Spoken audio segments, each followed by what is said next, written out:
ವ್ಯಾಪಾರಸ್ಥರಿಗೆ ತೆರಿಗೆ ಇಲಾಖೆ ಅತಿ ದೊಡ್ಡ ಶಾಕ್ ಕೊಡ್ತು. ಕಾರಣ 40 ಲಕ್ಷ ಮೇಲ್ಪಟ್ಟ ವಹಿವಾಟುಗಳು ಆಗಿದೆ ಅನ್ನೋ ಕಾರಣಕ್ಕೆ ಲಕ್ಷ ತೆರಿಗೆ ಕಟ್ಟಲೇಬೇಕು ಅನ್ನುವಂತ ನೋಟಿಸ್ ನೋಡಿ ಸಣ್ಣ ವ್ಯಾಪಾರಸ್ಥರು ಶಾಕಿಗೊಳಗಾಗಿದ್ರು. ಹಾಗಾಗಿ ಹೋರಾಟಕ್ಕೆ ಸಿದ್ಧತೆಗಳಾಗಿದೆ. ಹಿಂಗಾಗಿ ಹಾಲಿಗೂ ಕೂಡ ಪರದಾಟ ಆಗಬಹುದು. ಬೆಂಗಳೂರಿಗರೇ ಎಚ್ಚರ. 2 ದಿನ ಹಾಲು ಸಿಗೋದು ಡೌಟ್ ಅಂತೆ. ಇಂದಿನಿಂದ 3 ದಿನಗಳ ಕಾಲ ಹಾಲು ಸಿಗೋದು ಡೌಟ್ ಅಂತ ಹೇಳಲಾಗ್ತಾ ಇದೆ. ಕಾರಣ ಇಷ್ಟೇ, ಟ್ಯಾಕ್ಸ್ ನೋಟಿಸ್ ವಿರುದ್ಧ ವರ್ತಕರು ತಿರುಗಿ ಬಿದ್ದಿದ್ದಾರೆ. ಇಂದು ಮತ್ತು ನಾಳೆ ಕಪ್ಪು ಪಟ್ಟಿ ಕಟ್ಕೊಂಡು ಹೋರಾಟ ಮಾಡೋದಕ್ಕೆ ನಿರ್ಧಾರ ಮಾಡಿದ್ದಾರೆ. ಬೇಕರಿ, ಕಾಂಡಿಮೆಂಟ್ಸ್, ಸಣ್ಣ ಪುಟ್ಟ ವ್ಯಾಪಾರಿಗಳಿಂದ ಈ ಪ್ರತಿಭಟನೆ ಆಗ್ಲಿಕ್ಕಿದೆ. ಈ ವೇಳೆ ಹಾಲು ಹಾಗೂ ಹಾಲಿನ ಉತ್ಪನ್ನಗಳ ಮಾರಾಟ ಕೂಡ ಬಂದ್ ಆಗುತ್ತೆ. ಹಾಗಾಗಿ ಹಾಲು ಸಿಗೋದು ಕೂಡ ಡೌಟ್. ಕೇವಲ ಬೇಕರಿ ಉತ್ಪನ್ನ ಮಾತ್ರ ಮಾರಾಟ ಮಾಡೋದಕ್ಕೆ ವರ್ತಕರು ನಿರ್ಧಾರ ಮಾಡಿದ್ದಾರೆ. ಪ್ರತಿಭಟನೆಗೆ ನಂದಿನಿ ಬೂತ್ ಮಾಲೀಕರು ಕೈ ಜೋಡಿಸುವ ಸಾಧ್ಯತೆ ಇರೋದ್ರಿಂದ ವರ್ತಕರ ಬಂದ್ಗೆ ಬೆಂಬಲ ನೀಡಿದ್ದಾರೆ ವ್ಯಾಪಾರಿಗಳು. ಹಾಗಾಗಿ ಕಮರ್ಷಿಯಲ್ ಟ್ಯಾಕ್ಸ್ ಗೊಂದಲದಿಂದಾಗಿ ಈ ಹೋರಾಟದ ಹಾದಿಯನ್ನ ತುಳಿಯೋದಕ್ಕೆ ನಿರ್ಧಾರ ಮಾಡಿದ್ದಾರೆ. ಅಲ್ಲಿಗೆ ಅವರ ಹೋರಾಟ, ಅವರ ಬಂದ್ ವಿಚಾರ ಜನಸಾಮಾನ್ಯರಿಗೂ ಕೂಡ ಅದರ ಎಫೆಕ್ಟ್ ತಟ್ಟುತ್ತೆ ಅನ್ನೋದಕ್ಕೆ ಕಾರಣ ಹಾಲು ಜೊತೆಗೆ ಹಾಲಿನಿಂದ ತಯಾರಾಗುವಂತ ಉತ್ಪನ್ನಗಳು ಯಾವುದು ಕೂಡ ಸಿಗಲ್ಲ 2 ದಿನಗಳ ಕಾಲ ಅಂತ ಹೇಳಲಾಗ್ತಾ ಇದೆ. ಅಲ್ಲಿಗೆ ಜನಸಾಮಾನ್ಯರು 2 ದಿನಕ್ಕೆ ಬೇಕಾಗಿರುವಂತ ಸ್ಟಾಕ್ ಅನ್ನ ಮೊದಲೇ ತಂದಿಟ್ಕೊಂಡ್ರೆ ಒಳ್ಳೇದು ಅಂತ ಅನ್ಸುತ್ತೆ. 2 ದಿನ ಹಾಲಿಗಾಗಿ ಪರದಾಟ ಬೇಡ ಅಂತ ಅಂದ್ರೆ ಪ್ರಮುಖವಾಗಿ ಒಂದು ಅಂಶ ಗಮನಿಸಬೇಕು. ಯಾಕೆ ಈ ಹೋರಾಟಗಳಾಗ್ತಾ ಇದೆ ಅಂದ್ರೆ ಪ್ರತಿಯೊಬ್ಬರಿಗೂ ಕೂಡ ಗೊತ್ತಿರುವಂತಹ ವಿಚಾರ, ಸಣ್ಣ ಪುಟ್ಟ ವ್ಯಾಪಾರಸ್ಥರಿಗೂ ಕೂಡ ಲಕ್ಷ ಟ್ಯಾಕ್ಸ್ ಕಟ್ಟಬೇಕು ಅನ್ನುವಂಥ ನೋಟಿಸ್ ಇಶ್ಯೂ ಆಗಿರೋದ್ರಿಂದ ಸಹಜವಾಗಿ ಆತಂಕಕ್ಕೊಳಗಾಗಿದ್ದಾರೆ. ಸಣ್ಣ ಪುಟ್ಟ ವ್ಯಾಪಾರ ಮಾಡಿಕೊಂಡು ಬದುಕು ಸಾಗಿಸ್ತಾ ಇರೋರು ನಾವು.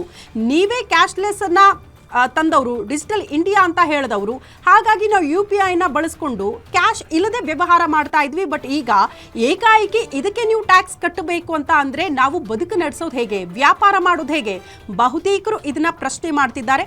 ಇದೇ ಹೋರಾಟಗಳನ್ನ ಮಾಡ್ತಿದ್ದಾರೆ. ಹಾಗಾದ್ರೆ ಈ ಬಂದ್ ಹೋರಾಟ ಹೇಗಿರುತ್ತೆ ಆ ಕುರಿತ ನಮ್ಮ ಪ್ರತಿನಿಧಿ ಚರಣ್ ಒಂದು ಪ್ರತ್ಯಕ್ಷ ವರದಿ ಕೊಟ್ಟಿದ್ದಾರೆ. ಬನ್ನಿ ನೋಡ್ಕೊಂಡು ಬರೋಣ.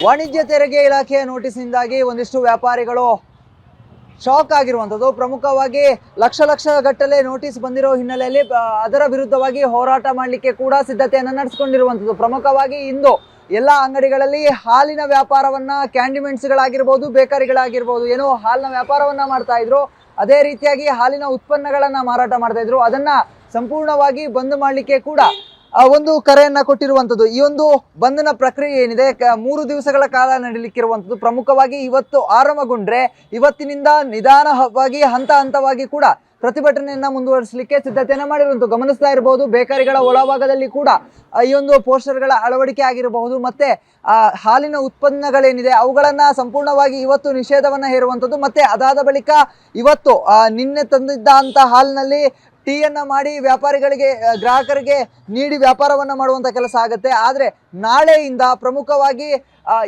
ಯಾವುದೇ ರೀತಿಯಾದಂತಹ ಹಾಲಿನ ಉತ್ಪನ್ನಗಳು ಕೂಡ ಸಿಗೋದಿಲ್ಲ. ಪ್ರಮುಖವಾಗಿ ಟೀ ಆಗಿರಬಹುದು, ಕಾಫಿ ಆಗಿರಬಹುದು ಕೂಡ ಈ ಯಾವುದು ಕೂಡ ನಾಳೆಯಿಂದ ಸಂಪೂರ್ಣವಾಗಿ ಬಂದ್ ಆಗುವಂಥದ್ದು. ಇದರ ಜೊತೆಗೆ 25ನೇ ತಾರೀಕಿನಂದು ಸಂಪೂರ್ಣವಾಗಿ ಅಂಗಡಿ ಮುಂಗಟ್ಟುಗಳನ್ನ ಕ್ಲೋಸ್ ಮಾಡಿಕೊಂಡು ಪ್ರತಿಭಟನೆಗೆ ಕೂಡ ಕರೆಯನ್ನ ಕೊಟ್ಟಿರುವಂಥದ್ದು. ಪ್ರಮುಖವಾಗಿ ವಾಣಿಜ್ಯ ತೆರಿಗೆ ಇಲಾಖೆಯ ಒಂದು ನೋಟಿಸ್ ಏನಿದೆ, ಈ ಒಂದು ನೋಟಿಸ್ನಿಂದಾಗಿ ಒಂದಿಷ್ಟು ವ್ಯಾಪಾರಿಗಳು ಸಂಪೂರ್ಣವಾಗಿ ಕಂಗಾಲಾಗಿದ್ದಾರೆ. ಲಕ್ಷ ನೋಟಿಸ್ ಬಂದಿರೋ ಹಿನ್ನೆಲೆಯಲ್ಲಿ ವ್ಯಾಪಾರ ಮಾಡೋದು ಹೇಗೆ ಅನ್ನುವಂತ ಆತಂಕ ಶುರುವಾಗಿದೆ. ಅದರ ಜೊತೆಗೆ ಪ್ರತಿಭಟನೆಗೆ ಕೂಡ ಕೈ ಜೋಡಿಸುವಂತಹ ಕೆಲಸವನ್ನ ಮಾಡಿರುವಂಥದ್ದು.